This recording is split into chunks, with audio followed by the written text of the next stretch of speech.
One of the reasons PayPal gave for closing down my accounts is it told the Times that the Daily Skeptic was guilty of spreading COVID-19 vaccine misinformation, which, as I'm sure you know, is a euphemism for the truth. But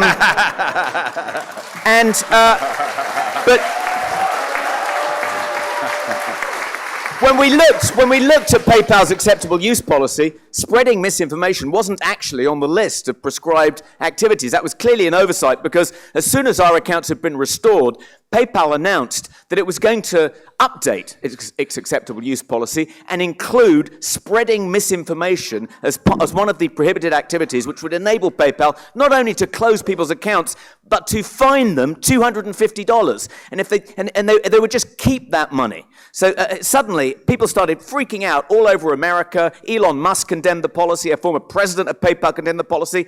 The hashtag boycott PayPal started trending on Twitter.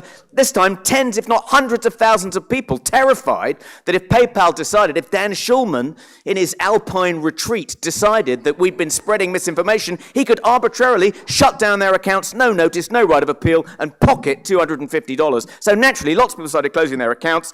Absolute unqualified PR disaster for PayPal. So PayPal then issued a notice saying, oh, we issued our policy update in error. We're not going to do that after all.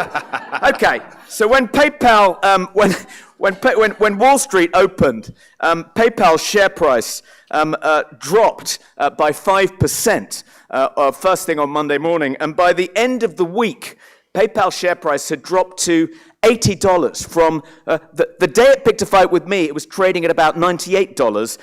But by the end of the week, which must have been the worst week in Dan Schulman's life, it was trading at about $80. And that means that PayPal had lost $20 billion in its market cap. I wanted to ring up Dan Schulman and say, Mr. Schulman, you fucked with the wrong Marine.